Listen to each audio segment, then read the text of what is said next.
अगर कोई व्यक्ति एकादशी करता है और उसके पुण्य को अपने पितरों को देता है तो वो उनके पितृ अगर किसी कारणवश निम्न योनि में हैं या प्रेत भूत प्रेत की योनि में हैं तो उनका उद्धार हो जाता है और वो भगवान के धाम चले जाते हैं। तो ये कथा नारद मुनि बता रहे हैं इस कथा के विषय में। अब ये भगवान युधिष्ठिर से कह रहे हैं और ये कथा नारद मुनि ने बताई थी। ये कथा भी आगे प्रारंभ होती है। हरि बोल, हरे कृष्ण। तो अश्विन मास की कृष्ण पक्ष की इंद्रा एकादशी 10 तारीख को परसों है। तो युधिष्ठिर महाराज भगवान कृष्ण से इस एकादशी के विषय में चर्चा करते हैं। कहते हैं अश्विन मास के कृष्ण पक्ष में कौन सी एकादशी होती है, इसके विषय में जानना चाहते हैं युधिष्ठिर महाराज भगवान श्री कृष्ण से। तो भगवान श्री कृष्ण बता रहे हैं कि हे राजन, युधिष्ठिर से कह रहे हैं कि राजन, अश्विन कृष्ण पक्ष में इंद्रा नाम की एकादशी होती है। उसके व्रत के प्रभाव से बड़े बड़े पापों का नाश हो जाता है। नीच योनि में पड़े हुए पितरों को भी एकादशी सद्गति देने वाली है। श्राद्ध में आई है ना ये, तो पितरों का भी इस एकादशी का पालन करने से पितरों को भी उच्च लोकों में जाने का अवसर प्राप्त होता है। अगर कोई व्यक्ति एकादशी करता है और उसके पुण्य को अपने पितरों को देता है तो वो उनके पितृ अगर किसी कारणवश निम्न योनि में हैं या प्रेत भूत प्रेत की योनि में हैं तो उनका उद्धार हो जाता है और वो भगवान के धाम चले जाते हैं। तो ये कथा नारद मुनि बता रहे हैं इस कथा के विषय में। अब ये भगवान युधिष्ठिर से कह रहे हैं और ये कथा नारद मुनि ने बताई थी। ये कथा भी आगे प्रारंभ होती है। राजन, पूर्व काल की बात है। सतयुग में इंद्रसेन नाम से विख्यात राजकुमार थे। इंद्रसेन नाम था सतयुग में, जो कुछ समय पश्चात महेशमतीपुर राज्य का धर्मपूर्वक शासन करने लगे। उनका यश सब ओर फैल चुका था। राजा इंद्रसेन भगवान विष्णु की भक्ति में तत्पर हो गोविंद के मोक्षदायक नामों का जप करते हुए समय व्यतीत करते थे। तो जो राजा थे इंद्रसेन, वो भगवान विष्णु के भक्त थे, वैष्णव थे। एक दिन राजा राजसभा में सुखपूर्वक बैठे हुए थे। इतने में ही देव ऋषि नारद आकाश से उतरकर वहाँ पर आ पहुँचे। उन्हें देखकर राजा हाथ जोड़कर खड़े हो गए। विधि पूर्वक पूजन करके उन्हें आसन पर बिठाया। इसके बाद वे इस प्रकार बोले, मुनि श्रेष्ठ, आपकी कृपा से मैं सर्वथा कुशल हूँ। आज आपके दर्शन से मेरी संपूर्ण यज्ञ क्रियाएं सफल हो गई। देव ऋषि अपने आगमन का कारण बताकर मुझ पर कृपा करें। इस प्रकार से इंद्रसेन नारद मुझसे कहने लगे कि आपके आने से मैं धन्य हो गया। मेरे सभी प्रकार के यज्ञ सफल हो गए आपके आगमन से। मगर आपके आने का जो कारण है, आपके आगमन के कारण को बताकर मुझे कृपा करें। आप किस प्रकार आपका आगमन हुआ, किस लिए? तो नारद जी ने कहा कि हे राजन सुनो, मेरी बात तुम्हें आश्चर्य में डालने वाली है जो मैं तुमको बताने जा रहा हूँ। मैं ब्रह्मलोक से यमलोक में आया था। नारद मुनि शरीर सभी प्रकार के प्लैनेट्स में जा सकते हैं। तो कह रहे थे कि मैं ब्रह्मलोक से यमलोक में आया था। वहाँ एक श्रेष्ठ आसन पर बैठा और यमराज ने मेरी भक्ति पूर्वक पूजा की। उस समय यमराज की सभा में मैंने तुम्हारे पिता को भी देखा। तुम्हारे पिता भी वहाँ पे यमलोक में थे। वे व्रत भंग के दोष से वहाँ आए हुए थे। क्या दोष था उनका, क्या पाप कार्य था? उनका व्रत भंग हुआ था, इसलिए वहाँ आए हुए थे। हे राजन, उन्होंने तुमसे कहने के लिए एक संदेश दिया है। तुम्हारे पिता ने मुझे एक संदेश दिया तुम्हें बताने के लिए, उसे सुनो। उन्होंने कहा है, पुत्र, मुझे इंद्रा के व्रत का पुण्य देकर स्वर्ग में भेजो। जो इंद्रा एकादशी है, इसका व्रत करके इसका पुण्य मुझे देके मुझे यहाँ से यमलोक से, यमपुरी से मुझे निकाल के स्वर्ग में भेजो। उनका यह संदेश लेकर मैं तुम्हारे पास आया हूँ। हे राजन, अपने पिता को स्वर्गलोक की प्राप्ति कराने के लिए इंद्रा एकादशी का व्रत करो। तो जो आज से 2 दिन बाद जो इंद्रा एकादशी आ रही है, अगर कोई इसका व्रत करता है और इस व्रत के पुण्य को अपने पितरों को अर्पित करता है। तो अगर आपके पितृ किसी कारणवश निम्न योनि में हैं तो वो इस व्रत के प्रभाव से उच्च योनि में जाएंगे, उच्च लोकों में चले जाएंगे। There are so many planets, higher planets, बहुत सारे प्लैनेट्स हैं। तो उच्च लोकों में जाएंगे वो, निम्न लोकों से उनकी उन्नति होगी। इस प्रकार से अगर कोई इंदिरा एकादशी का व्रत करके और उस व्रत के पुण्य को अपने पितरों को अर्पित करता है तो राजा ने पूछा, भगवान कृपा करके इंदिरा का व्रत बताइए, किस पक्ष में, किस तिथि को और किस विधि से उसका व्रत करना चाहिए। नारद जी ने कहा, हे राजेंद्र सुनो, तुम्हें इस व्रत की शुभ कारक विधि बतलाता हूँ। अश्विन मास के कृष्ण पक्ष में दशमी के उत्तम दिन को श्रद्धायुक्त चित्त से प्रातःकाल स्नान करें, फिर मध्याह्न काल में स्नान करके एकाग्रचित्त होकर एक समय भोजन करें और रात्रि में भूमि पर सोएं। रात्रि के अंत में निर्मल प्रभात होने पर एकादशी के दिन दातुन करके मुँह धोएं। इसके बाद भक्ति भाव से निम्नांकित मंत्र पढ़ते हुए उपवास का नियम ग्रहण करें। तो ये व्रत प्रारंभ हो रहा है दशमी से। दशमी के दिन ही बता रहे हैं क्या करना है।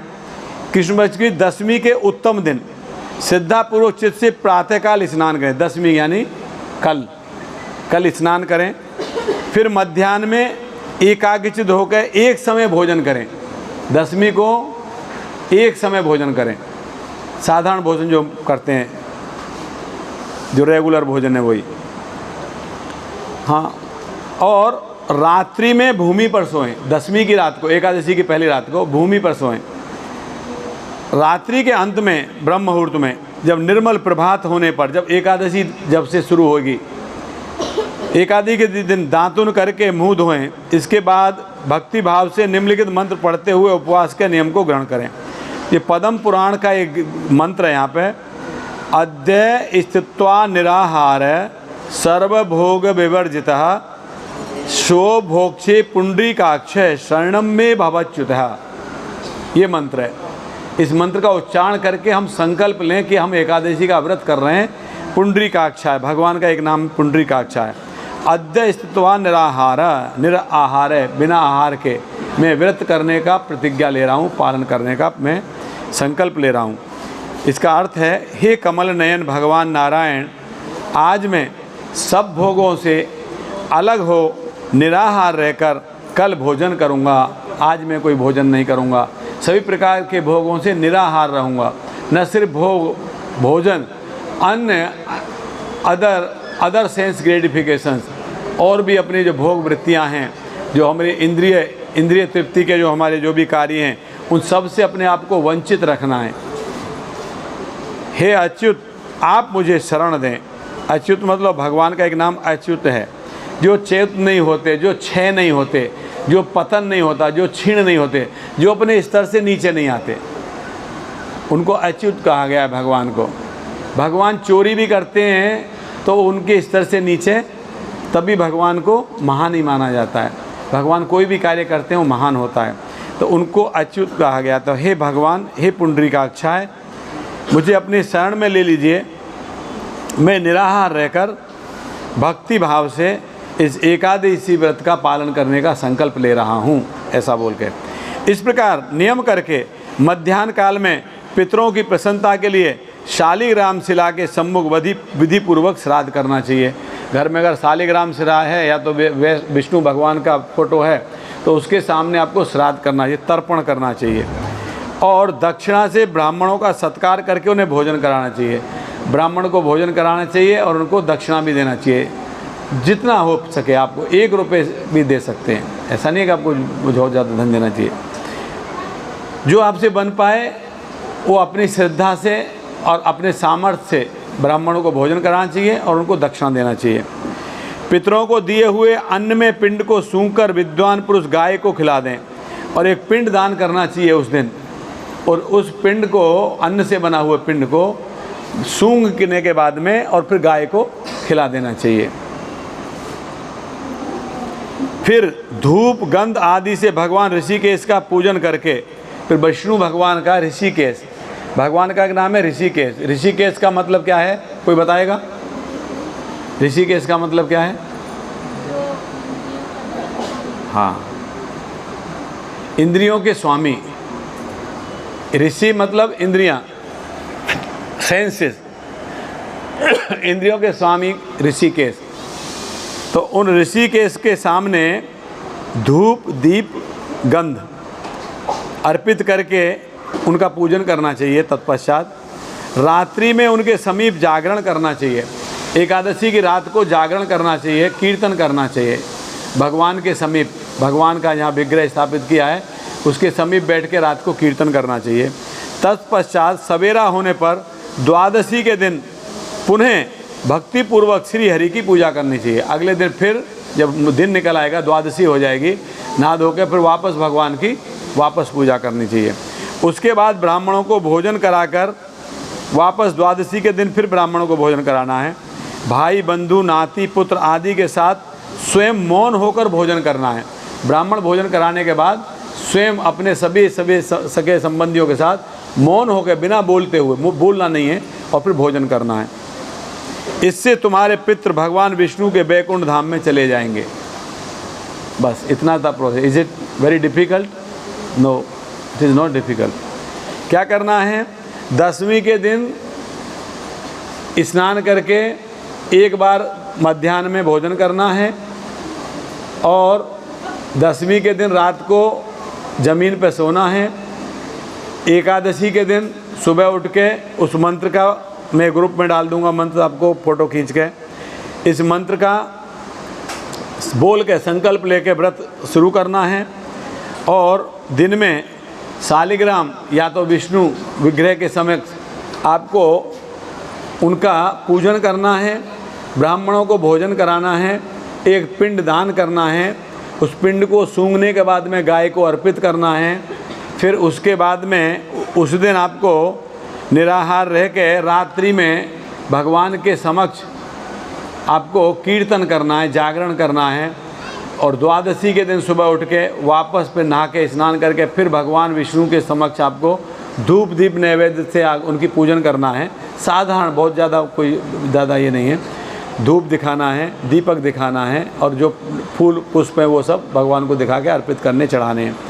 उसके बाद में फिर आपको अब ब्राह्मण को वापस भोजन कराना है, यथा सामर्थ्य आपको उसको दान देना है।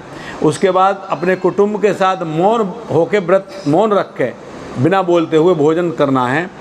और इस प्रकार से ये व्रत का पालन करने के बाद आपके वैकुंठ में अगर आपके जो पितृ कहीं किसी कारण से, किसी वजह से अगर उनका गति नहीं हुई है किसी कारणवश, तो वो भगवान के धाम वैकुंठ को चले जाएंगे। तो हमारा ये कर्तव्य है। भागवतम में एक श्लोक आता है 11वें स्कंद के 5वें अध्याय का 41 नंबर श्लोक, उसमें बताया गया है कि एक व्यक्ति के ऊपर कितने प्रकार के ऋण होते हैं।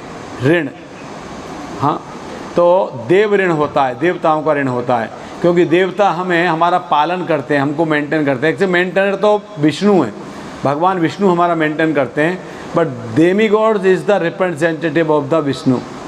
भगवान विष्णु के आदेश का पालन करते हुए सभी देवता लोग हमको वो सभी सुविधाएं प्रदान करते हैं जो हमको जीवन जीने के लिए चाहिए।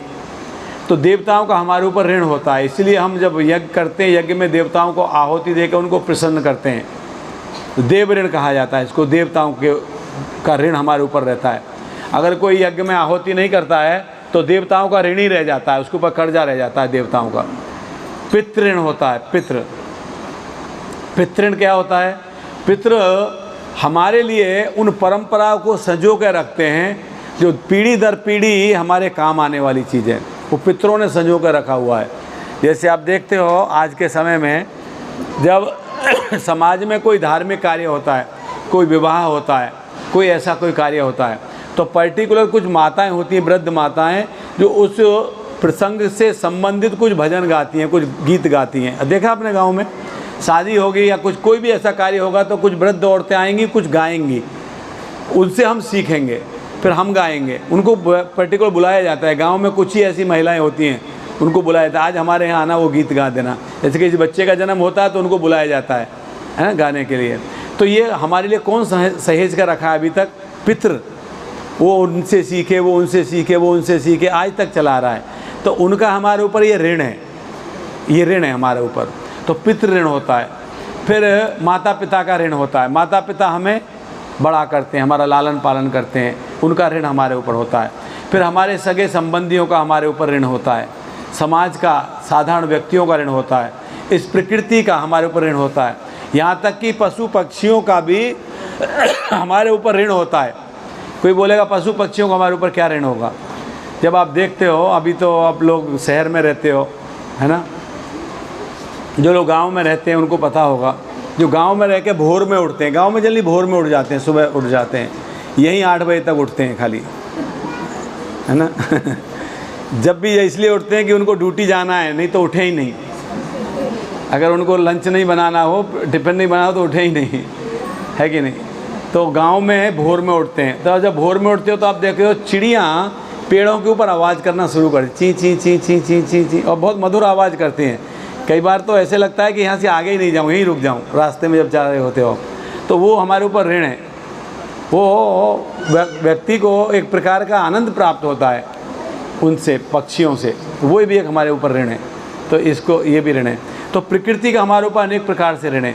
तो इस प्रकार से हम ऋणी रहते हैं। तो अगर कोई, इसमें कहा गया है जब पितरों का ऋण है तो हम श्राद्ध पक्ष करके, श्राद्धों में पितरों को अर्पण करके हम पितृ ऋण से उऋण होते हैं, पितरों के ऋण को हम चुकाते हैं। तो ये इंदिरा एकादशी का जो व्रत है ये एक अच्छा अवसर है अपने पितरों के ऋण को चुकाने के लिए, बहुत अच्छा अवसर है। तो सभी को इंदिरा एकादशी का व्रत करना चाहिए।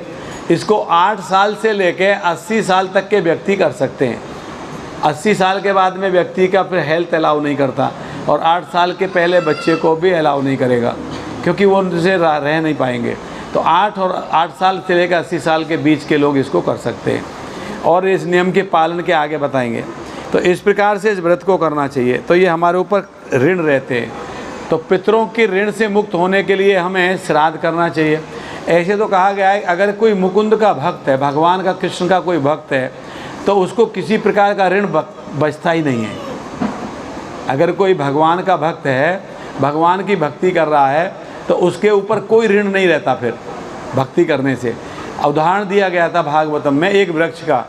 अगर कोई व्यक्ति उस वृक्ष को सींचना चाहता है, वृक्ष को बड़ा करना चाहता है, उसको पानी देना चाहता है, तो वो क्या करेगा? पेड़ की जड़ में पानी देगा, न कि पेड़ के ऊपर पानी छिड़केगा। अगर आप पेड़ के ऊपर पानी छिड़कते रहोगे 1 महीने तक, जड़ में पानी नहीं दोगे, तो 1 महीने के बाद आपका पेड़ वो सूख जाएगा। आप रोज़ पानी डाल रहे हो पेड़ के पत्तों पे, फिर भी पेड़ हरा नहीं रहेगा, क्योंकि आप उसकी जड़ में पानी नहीं दे रहे हो। इसलिए अगर आप किसी भी देवी देवताओं की पूजा कर रहे हो, पितरों की पूजा कर रहे हो, किसी की पूजा कर रहे हो, और भगवान, परम भगवान कृष्ण की अगर पूजा नहीं कर रहे हो, तो आपकी पूजा कोई मायने नहीं है। इसलिए पेड़ की जड़ में पानी डालेंगे तो पेड़ हरा भरा हो जाएगा। ठीक उसी प्रकार से जब कोई व्यक्ति भगवान मुकुंद, भगवान कृष्ण की भक्ति करेगा, तो सभी देवी देवता, समस्त चर अचर प्राणी सब प्रसन्न हो जाएंगे। तो इसलिए कहते हैं कि जो भगवान की भक्ति कर रहा है उसके ऊपर कोई ऋण नहीं रहता है। एक दूसरा उदाहरण दिया गया था आदमी के, व्यक्ति के उदर के ऊपर। अगर कोई व्यक्ति को सभी शरीर के सभी अंगों को पुष्ट करना है तो क्या करना पड़ेगा? उदर में भोजन देना होगा, पेट में भोजन देना पड़ेगा। जब पेट में भोजन देगा तो उसके सभी अंग स्वस्थ हो जाएंगे, है कि नहीं? तो इस प्रकार से अगर कोई व्यक्ति भगवान की भक्ति कर रहा है, कृष्ण की भक्ति कर रहा है, विष्णु की भक्ति कर रहा है, नारायण की भक्ति कर रहा है, तो व्यक्ति किसी प्रकार के कर का भार उसके ऊपर नहीं रहेगा, वो मुक्त हो जाएगा।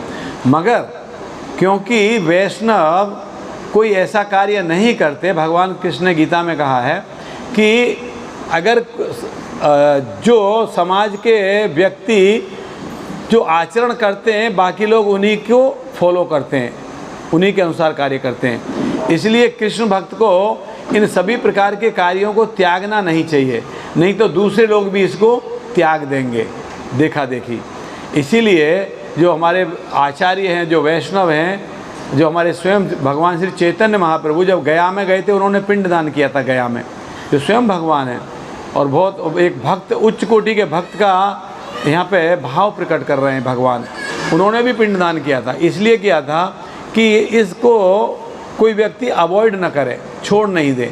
इसलिए हमको श्राद्ध भी करना चाहिए, पितरों का तर्पण भी करना चाहिए, मगर साथ साथ भगवान की भक्ति भी करना चाहिए। भक्ति कर रहे हैं तो सब हो गया है, लेकिन फिर भी क्योंकि आज हमारा वो स्तर नहीं है, इसलिए हमको वो सब कार्य भी करने चाहिए जो हमारे पूर्वज हमको सिखा के जा रहे हैं।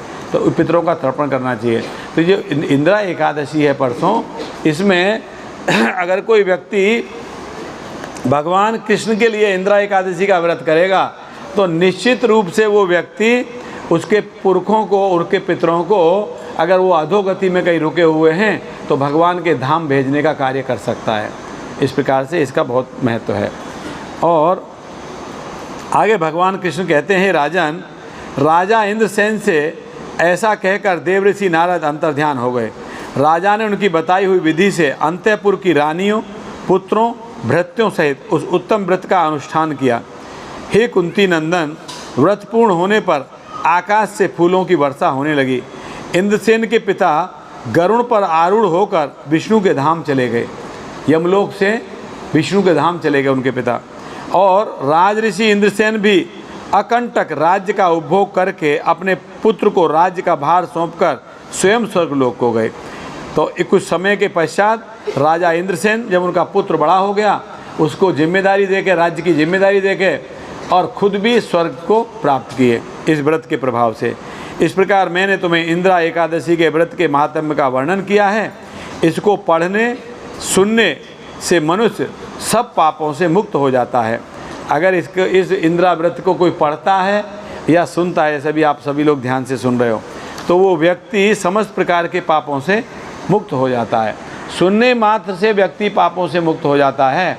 अगर कोई व्यक्ति गंभीरतापूर्वक इस व्रत का पालन करेगा तो निश्चित रूप से वो व्यक्ति भगवान के धाम जाएगा। सभी प्रकार के उसके जो पाप नष्ट हो जाएंगे, और किसी कारणवश अगर उसके पितृ किसी निम्न लोक में, निम्न योनि में हैं, तो उनका भी कल्याण हो जाएगा, उद्धार हो जाएगा।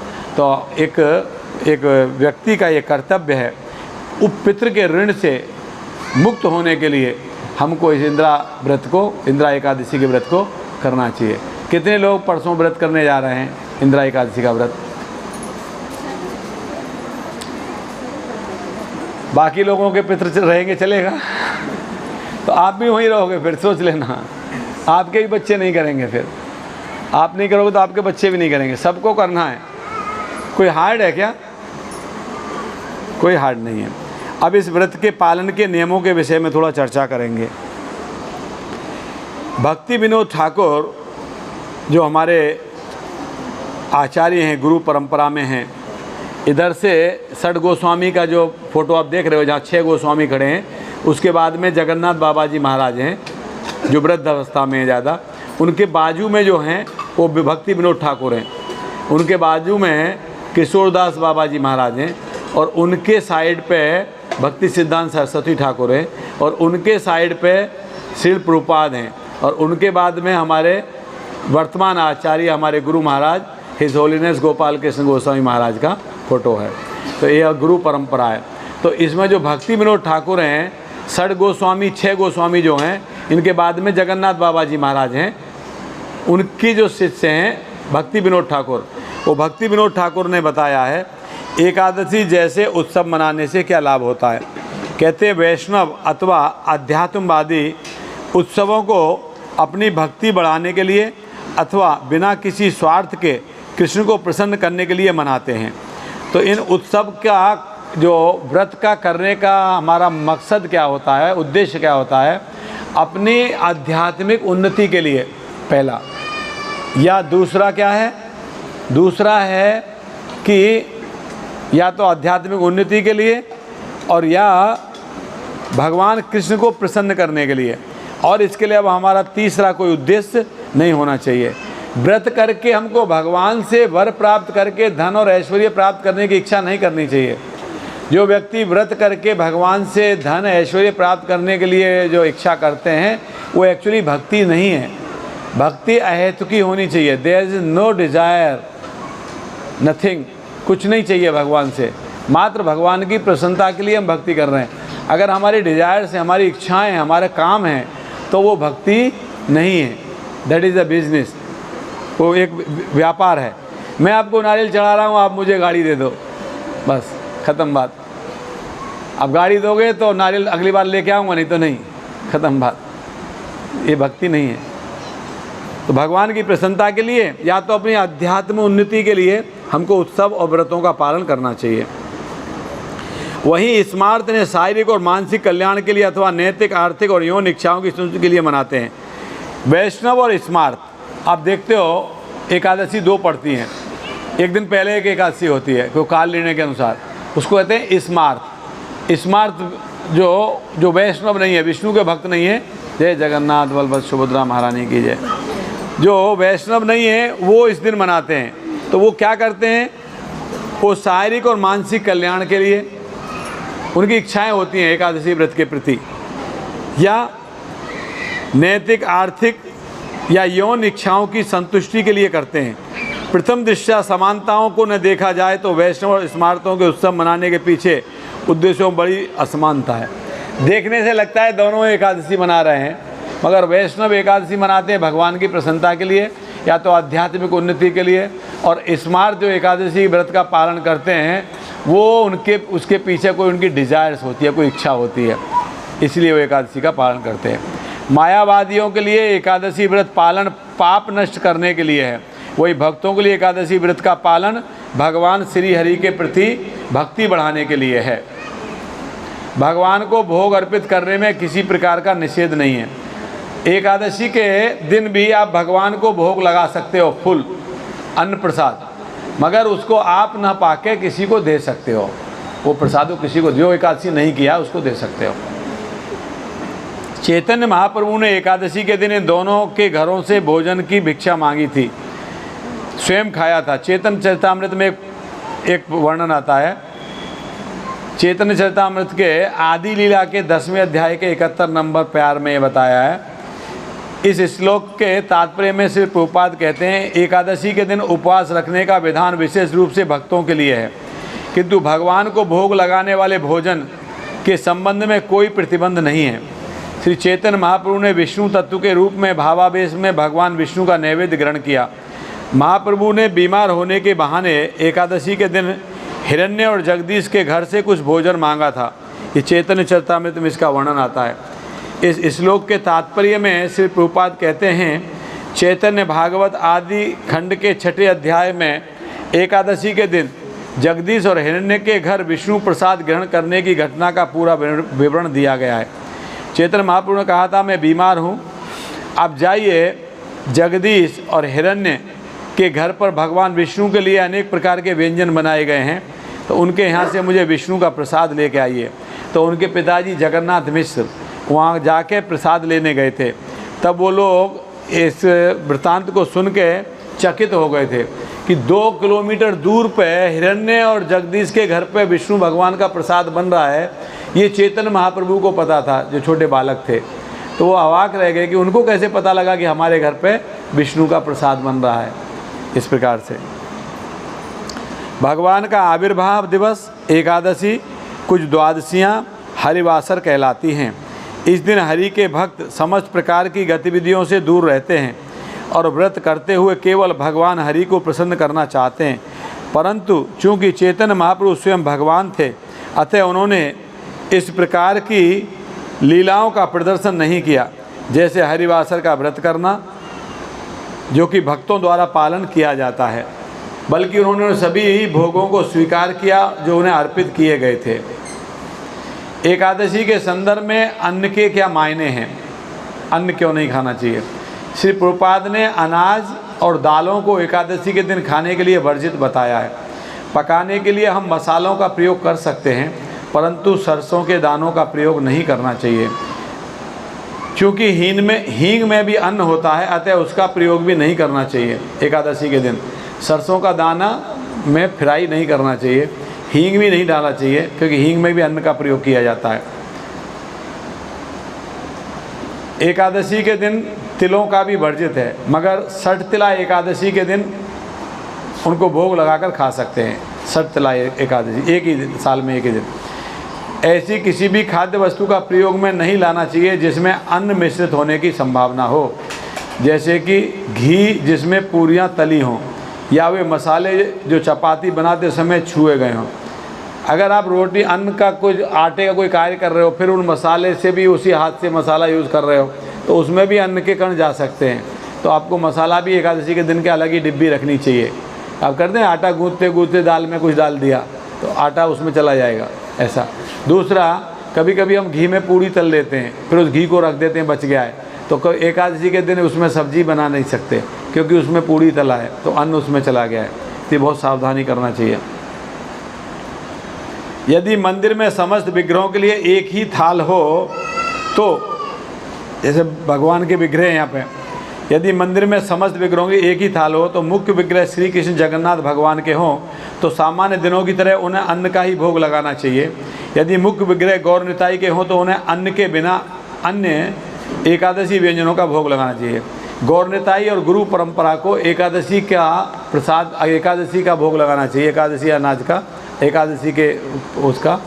और जगन्नाथ भगवान और श्री कृष्ण को आप अन्न का भोग लगा सकते हैं। यदि श्री कृष्ण और जगन्नाथ के लिए अन्न से तैयार भोग बनाया जा रहा है, तो आध्यात्मिक गुरु और गौरनिताई के लिए एकादशी का प्रसाद बनाने में कठिनाई हो सकती है। इस स्थिति में गुरु और गौरनिताई के लिए अधिक मात्रा में एकादशी का प्रसाद बनाकर उन्हें अर्पित करें। श्री कृष्ण जगन्नाथ के लिए सामान्य दिनों की तरह ही थाली परोसें। एकादशी को का कठोरता से पालन करने वाले भक्तों के लिए अन्य निर्देश हैं।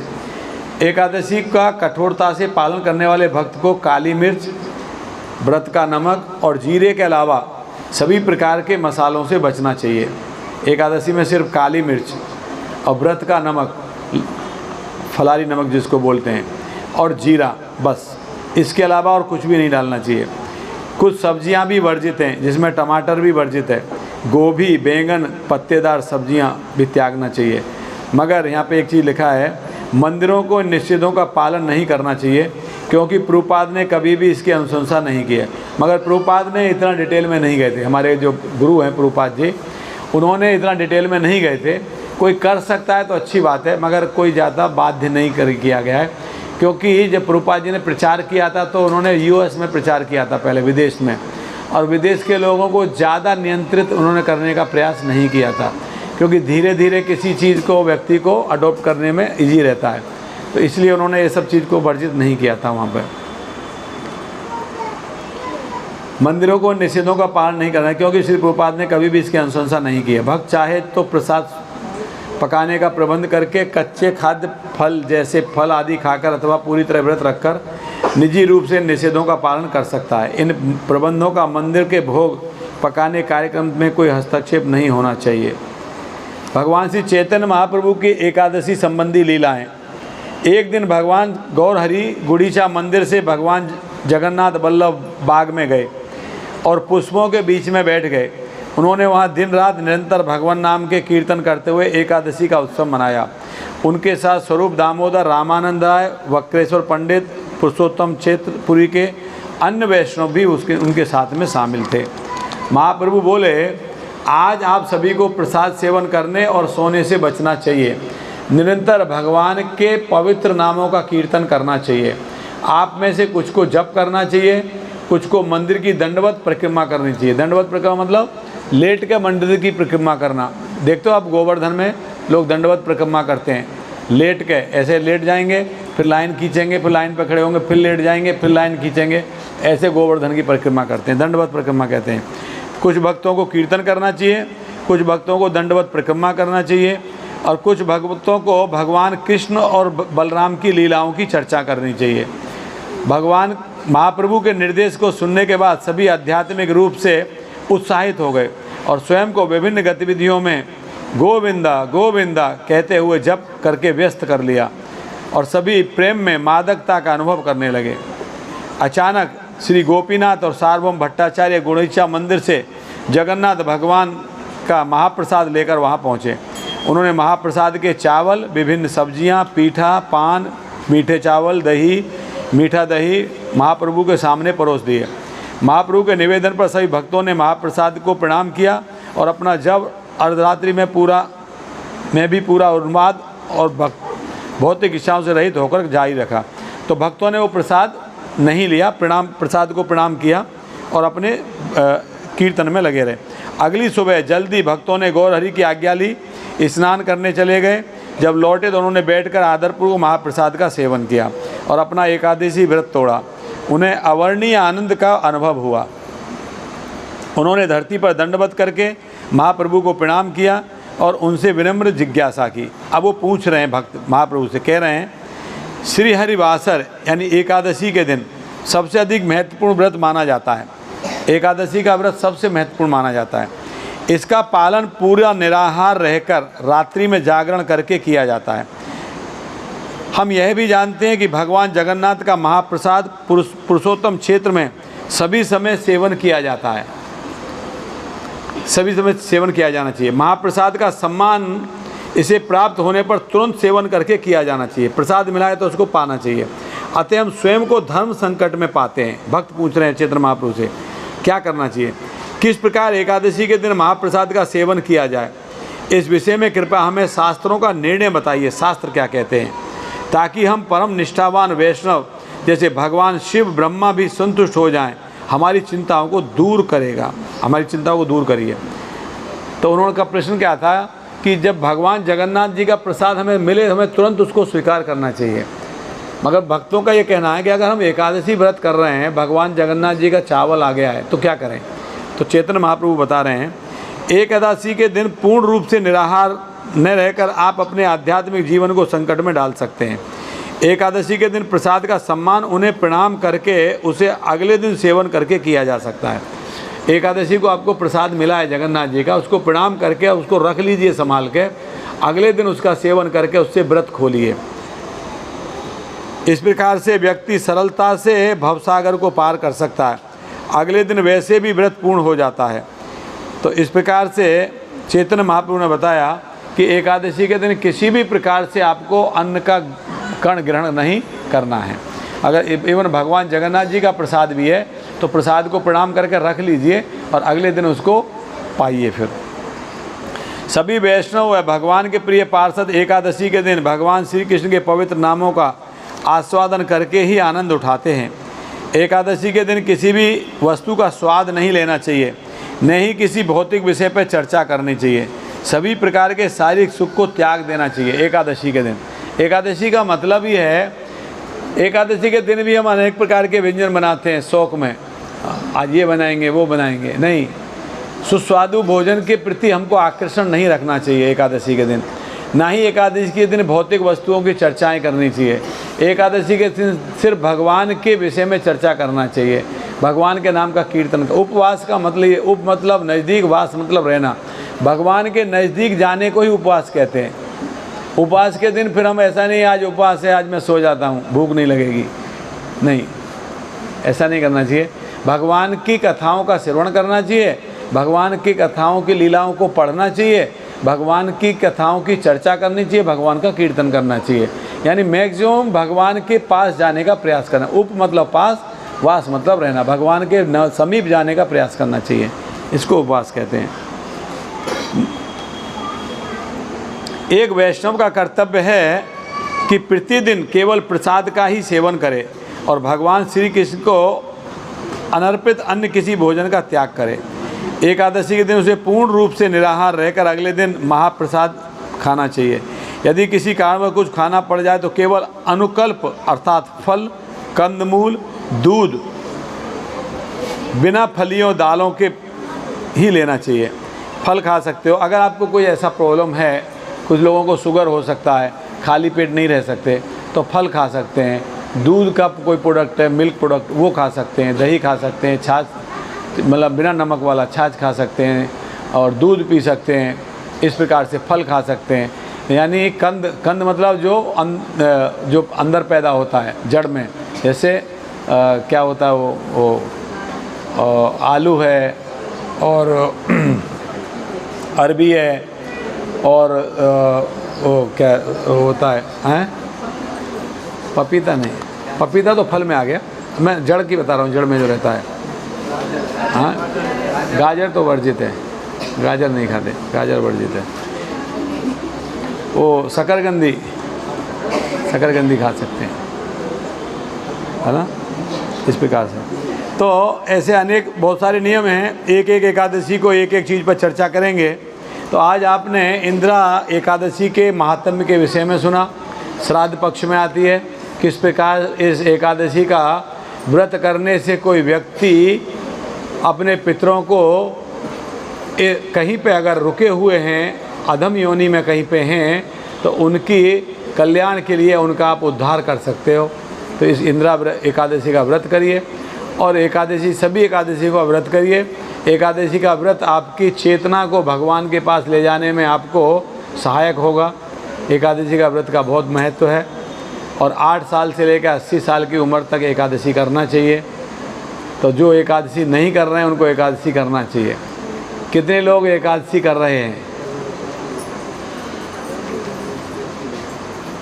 मैं भी हाथ उठा लेता हूँ, नहीं तो बोलोगे आप ही नहीं कर रहे हो। जो नहीं कर रहे हैं वो भी शुरू कर दीजिए। देखिए छोटे छोटे बच्चे भी कर रहे हैं, देखिए बच्चे भी एकादशी कर रहे हैं, बहुत अच्छी बात है। ठीक है।